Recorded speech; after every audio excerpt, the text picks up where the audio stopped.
Hello नमस्कार जय हिंद वंदे मातरम साथियों। स्वागत है आपका दीपक विद स्टडी पॉइंट में राष्ट्रीय हित में शिक्षा जैसे दीपक शर्मा द्वारा। तो आज आपको कारक पूरा डिटेल में पढ़ाएंगे। वो कारक से कोई भी क्वेश्चन आपका किसी भी एग्जाम में छूटेगा नहीं, जहाँ जहाँ हिंदी पूछा जाता है। कारक का अर्थ होता है किसी कार्य को करने वाला, यानी जो क्रिया को करने में भूमिका निभाता है वह कारक होता है। कारक के उदाहरण आपके सामने लिखे गए हैं। मैं पूरा डिटेल में पढ़ाते हुए चलूँगा। ये 8 प्रकार के कारक होते हैं और उनके उदाहरण है। वह रोज़ सुबह गंगा किनारे जाता है, वह पहाड़ों के बीच में है, नरेश खाता है, सूरज किताब पढ़ता है। पूरा इसके कारक के ये एग्जाम्पल है, लिखना नहीं है आपको, यहाँ से देखना है तरीके से। यहाँ से आपको नोट्स भी बनाना चाहें तो बना सकते हैं। और कर्ता कारक सबसे फर्स्ट होता है। कारक हमारे अर्थ के आधार पर 8 प्रकार के होते हैं, यहीं से प्रश्न बन जाता है। पूछ लेता है कारक कितने प्रकार के होते हैं, तो कारक 8 प्रकार के होते हैं। जैसे कि आपके सामने कर्ता कारक से लेके संबोधन कारक तक लिखे हुए हैं, तो आप देख सकते हैं। कर्ता कारक, कर्म कारक, करण कारक, संप्रदान कारक, पूरा देखेंगे सभी को नंबर से। इसके बाद संबंध कारक, अपादान कारक, अधिकरण कारक, संबोधन कारक। ये 8 प्रकार के कारक होते हैं। आप पहले भी आपने पढ़ा होगा, ऐसी बात नहीं कि पहली बार ही देख रहे हो। इतना तो सबको पता रहता है कि कारक हमारे 8 प्रकार के होते हैं। सबसे फर्स्ट है कर्ता कारक। जो वाक्य में कार्य को करता है वह कर्ता कारक कहलाता है। कर्ता वाक्य का वह रूप होता है जिसमें कार्य को करने का पता चलता है। कर्ता कारक का विभक्ति चिन्ह ने होता है। तो कर्ता ने ऐसा पढ़ाया गया होगा, मैं भी बता रहा हूँ आपको। कर्म को, तो ये विभक्ति चिन्ह होते हैं। कार्य कौन करता है? कर्ता।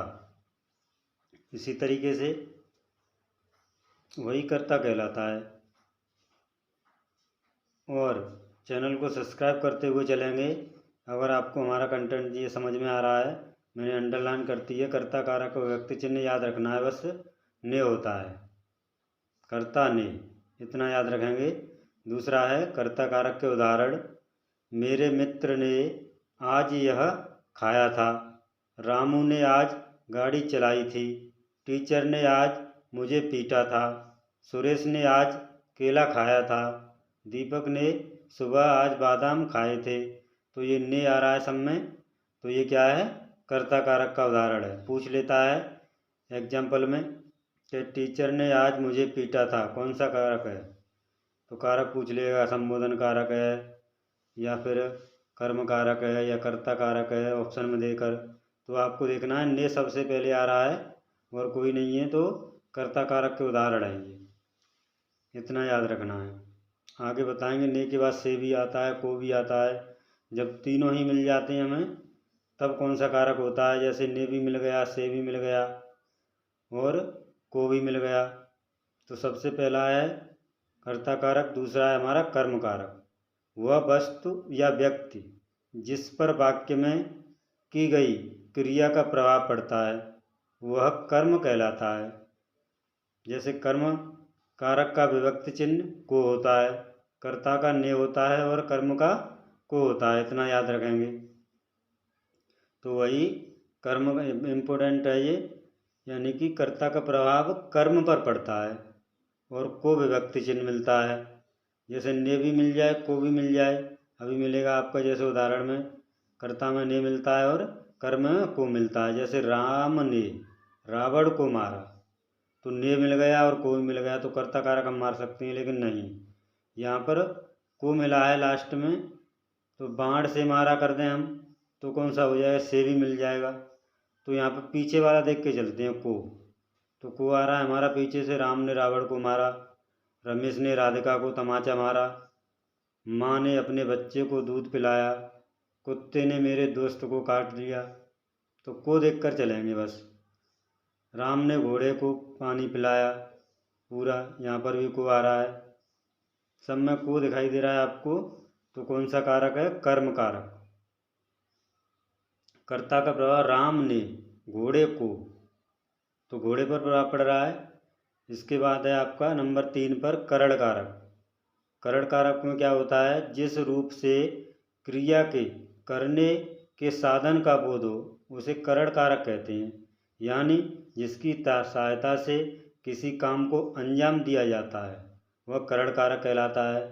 करण कारक के दो विभक्ति चिन्ह होते हैं, से या के द्वारा। साधन का बोध होता है यहाँ पर कि उसके द्वारा, ये बाण से, जैसे बताया था राम ने रावण को बाण से मारा, तो से आ गया यहाँ पर, इसका विभक्ति चिन्ह करण का से होता है। या बाण के द्वारा मारा तो करण कारक हो जाएगा। इतना साधन का ध्यान रखेंगे, अगर साधन कोई बन रहा है किसी का तो वहाँ पर क्या होगा, करण कारक, और कुछ याद नहीं रखना है। से और के द्वारा ये विभक्ति चिन्ह मिलेंगे आपको। तो जैसे साधन से संबंधित रहता है, जैसे उसने अपनी लड़की को डंडे से पीटा तो से आ गया, और साधन क्या है, डंडा। तो और भी देख लेंगे एग्जाम्पल, राम ने रावण को बाण से मारा, ये तो बता ही दिया मैंने आपको। लेटर वो यहाँ पर को आ रहा है तो कर्म, और कर्ता में ने आ रहा है तो कर्ता कारक। करण में से आ रहा है साधन के रूप में तो करण कारक। लेटर को पेन से लिखा गया, करण कारक। राधा ने रोहन से काम करवाया तो करण कारक। राहुल सारा ज्ञान न्यूज़पेपर से लेता है तो करण कारक। से दिखाई दे जाए हमें वहीं पर क्या होगा, करण कारक होगा। राधिका ने प्रियंका को डंडे से मारा, लेटर को पेन से लिखा गया, सभी में से आएगा आपका, और साधन के रूप में आएगा। लेकिन पेन से, तो पेन क्या है, यहाँ पे साधन है किसका, लेटर लिखने का। राधा ने रोहन से काम करवाया तो यहाँ पे भी से आ रहा है, कौन, किसने, रोहन से, यहाँ पर साधन रोहन है। राहुल सारा ज्ञान न्यूज़पेपर से लेता है। राधिका प्रियंका को डंडे से मारा तो यहाँ पर भी से आ रहा है, तो डंडा यहाँ पर साधन है। तो साधन के रूप में से आए वहाँ पर करण कारक होता है। चौथा नंबर है हमारा संप्रदान कारक। संप्रदान का अर्थ होता है देना, ठीक है। जब वाक्य में किसी को कुछ दिया जाए, तो 8 PM पे ये क्लास आपकी दी जा रही है, इसे याद रखेंगे और डाउनलोड भी कर लेंगे। तो देना याद रखना है संप्रदान में, बस दान हो रहा है देना। एक अपादान होता है, वहाँ पे दान नहीं होगा, वहाँ पे अलगाव होता है। अपादान मतलब अलग। संप्रदान का अर्थ होता है देना। जब वाक्य में किसी को कुछ दिया जाए या किसी के लिए कुछ किया जाए तो वहाँ पर संप्रदान कारक होता है। संप्रदान कारक के लिए विभक्ति चिन्ह के लिए या को आता है, तो यहाँ पर विभक्ति चिन्ह क्या होगा, के लिए या को। जैसे राधा श्याम के लिए खाना लाओ, तो यहाँ पर क्या हो गया, खाना लाना एक देना हो गया, किसी को कुछ देना। भिखारी को राजा ने कंबल दिया तो संप्रदान कारक। वहाँ पर कुछ भी आ जाए, किसी को कुछ दे रहे हैं, ने से को कुछ नहीं देखेंगे, फिर किसी को कुछ दिया जा रहा है तो वहाँ पर संप्रदान कारक ही लगाएंगे आप, बस देना देखना है हमें।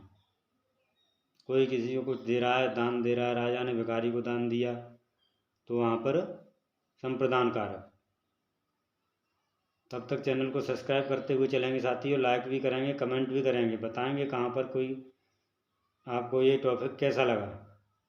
संप्रदान के उदाहरण देना, मम्मी राहुल के लिए खाना लेकर आओ, पापा राधा के लिए नई गाड़ी लेकर आओ। तो क्या दिया जा रहा है, देने का बोध हो। राकेश गरीबों के लिए खाना लेकर आओ, पापा राधा के लिए नई गाड़ी लेकर आओ, तो राकेश गरीबों के लिए खाना लेकर आओ। श्याम ने राधा को गिफ्ट दिया, रुक्मानी ने राधा को गुलाब का फूल दिया। तो यहाँ पर कुछ देने की बात हो, किसी को कुछ देने की बात हो रही है तो संप्रदान कारक, बस इतना याद रखेंगे।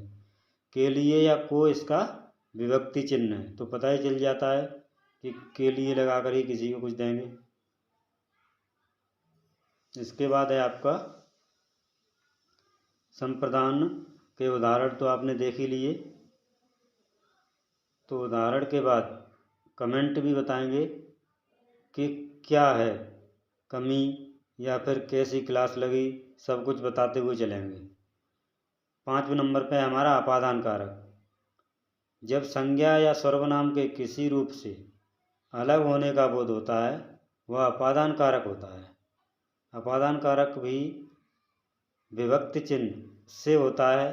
से चिन्ह करण कारक का भी होता है, लेकिन वहाँ इसका मतलब साधन से होता है।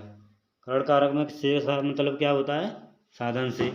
लेकिन अपादान में अलगाव होता है। यहाँ से का मतलब किसी चीज़ से अलग होना दिखाने के लिए प्रयुक्त होता है। जैसे कि आप एग्जाम्पल में देखेंगे, पूरा एक बार और रिपीट कर लेंगे। जब संज्ञा सर्वनाम को किसी रूप से अलग होने का बोध हो वह अपादान कारक होता है। अपादान कारक का भी विभक्ति चिन्ह से होता है। से चिन्ह करण कारक का भी होता है, लेकिन वहाँ इसका मतलब साधन से होता है। इतना याद रखेंगे। यहाँ से का मतलब किसी चीज़ से अलग होना दिखाने के लिए प्रयुक्त होता है। बस इतना याद रखेंगे कि अपादान में से का चिन्ह विभक्ति चिन्ह आएगा और किसी चीज़ को किसी से अलग कर रहा होगा। जैसे कि उदाहरण में देख सकते हैं आप, राम बिल्डिंग से गिर गया, चूहा बिल से बाहर निकला। तो आपने देखा राम बिल्डिंग से क्या हुआ? अलग हो गया, तो अपादान कारक।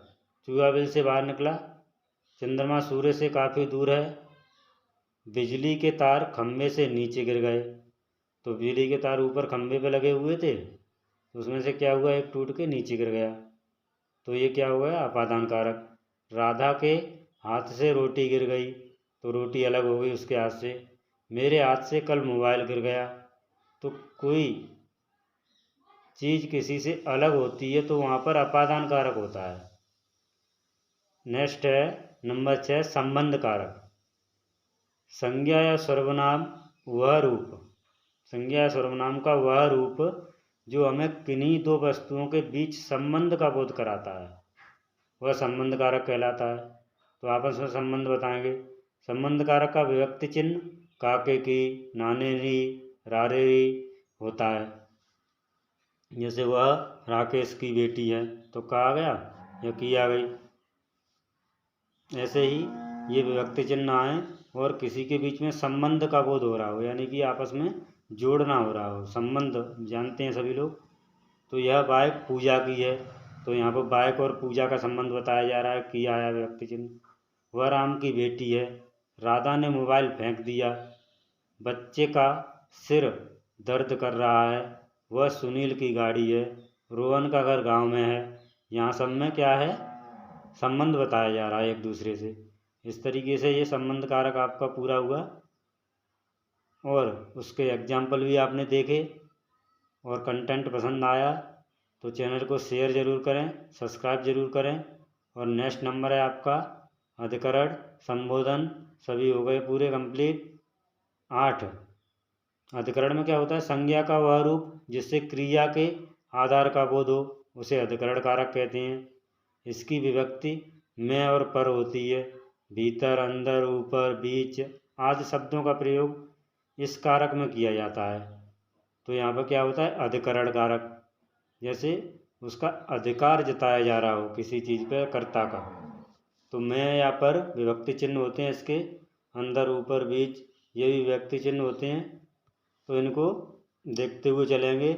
और किसी चीज़ पर किसी व्यक्ति का या किसी कर्ता का अधिकार बताया जा रहा हो वहाँ पर अधिकरण कारक होता है। इतना याद रखना है। अधिकरण कारक का एग्जाम्पल है, मछलियाँ पानी में रहती हैं। घर के अंदर दीपक जल रहा है। राम ने क्लास बीच में छोड़ दी। राधा के घर के अंदर चोर था। मेरा दोस्त कमरे में है। अब अधिकरण कारक में इतना विभक्ति चिन्ह आते हैं, में, पर। उसके बाद है संबोधन। संज्ञा सर्वनाम का रूप जिससे किसी को बुलाने, पुकारने या बोलने का बोध होता है तो वह संबोधन कारक कहलाता है। संबोधन कारक के अरे, है, अजी आदि विभक्ति चिन्ह होते हैं। इसका प्रयोग वाक्य के प्रारंभ में होता है, यानी कि विस्मयादिबोधक चिन्ह आ जाए, ढरकता हुआ आंसू बोलते हैं जिसे, वही संबोधन कारक होता है।